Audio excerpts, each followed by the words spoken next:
Dünya Uygur Kongresi Başkanı Dolkun İsa'nın kardeşi Huşdar İsa'nın 2017 yılında toplama kampına götürüldüğü ve daha sonra müebbet hapis cezasına çarptırıldığı ortaya çıktı.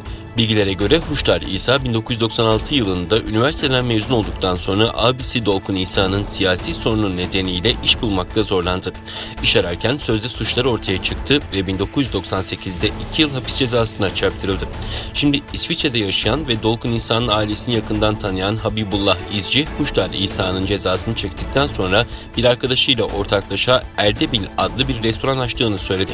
Daha sonra Huşdar İsa'nın polis baskısı nedeniyle restoranı kapatmak zorunda kaldığı ve bir süredir Aksu'da bir sürücü kursunda öğretmenlik yaptığı ve sürüş teorisi dersleri verdiği öğrenildi. Huşdar İsa'nın abi Dolkun İsa'nın eski arkadaşları ve saygı duyduğu ünlü aydınlarla görüşmesi nedeniyle terörizme hazırlanmak iddiasıyla suçlandığı ortaya çıktı. Tanınmış dini şahsiyetlerle temaslarda bulunmasının dini aşırılığın belirtisi olarak tanındığı belirlendi. Sonuç olarak Huşdar İsa bir düzineden fazla suçla suçlanarak müebbet hapis cezasına çarptırıldı. Doğu Türkistan Kültür ve Enformasyon Merkezi eski başkanı Abdülcelil Karakaş yaptığı açıklamada Dünya Uygur Kongresi Başkanı Dolkun İsa'nın kardeşi Huşdar İsa'nın müebbet hapis cezasına çarptırılmasını şiddetle kınadı ve Dolkun İsa ve ailesine başsağlığı diledi. Çin'in Uygur aktivistlerin ailelerini rehin alarak ve hapsederek onların mücadelelerini engellemeye çalıştığını hatırlatan Karakaş, ancak Çin bu girişiminde başarılı olamadı ve olamayacaktır dedi.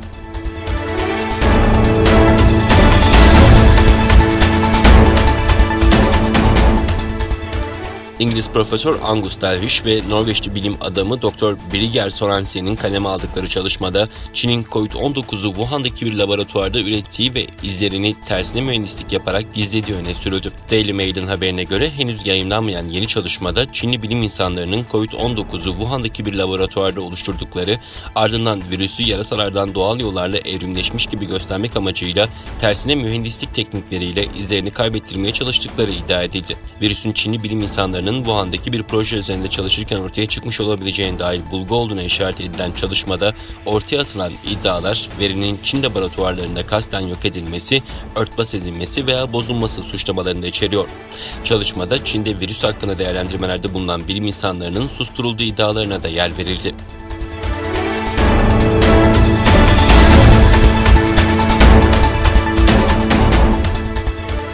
Çin dini özgürlükler konusunda hak ihlali yaptıkları için Çinli yetkilileri kara listeye alan ABD'ye misilleme yaptı. Çin Dışişleri Bakanlığı sözcüsü ABD Uluslararası Din Özgürlüğü Komisyonu'nun eski bir üyesi olan Johnny Moore'a yönelik yaptırım uyguladığını, kendisi ve ailesinin Hong Kong, Macao ve Çin'e girişinin yasaklandığını duyurdu. 12 Mayıs'ta ABD Kongresi'nde 2020 Uluslararası Dini Özgürlükler raporunu sunan ABD Dışişleri Bakanı Blinken, Çin Çalışma ve Önleme Merkezi Chengdu Ofisi eski müdürü Yu Hi'ye karşı ciddi insan hakları ihlalleri nedeniyle yaptırım uygulandığı ve Çinli yetkilinin Amerika'ya girişinin yasaklandığını açıklamıştı.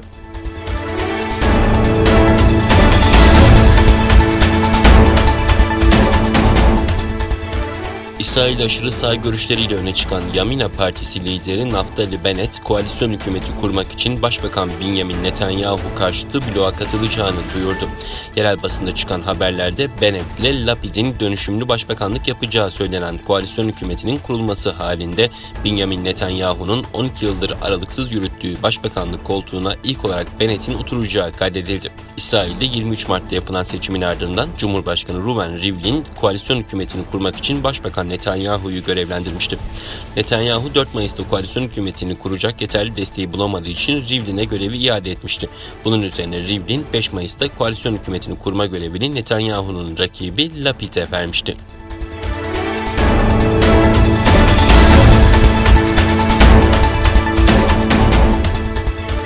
Kanada'nın British Columbia eyaletinde geçmişte yerlileri asimile etmekte kullanılmış olan yatılı okulun bahçesinde 215 yerli çocuğun ceset kalıntıları bulundu. Kanada'nın British Columbia eyaletinde 1969 yılına kadar faaliyet gösteren bir yatılı okulun bahçesinde 215 yerli çocuğa ait ceset kalıntıları çıktı.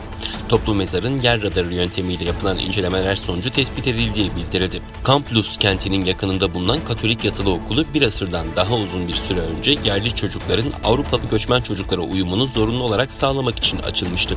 Çocukların nasıl öldüğü belirsizliğini koruyor. Kanada bu okullardan sonra hayatta kalanlardan 2008 yılında özür dilemiş, 2015 yılında bir araştırma komisyonu onları kültür soykırımı kurbanları olarak kabul etmişti.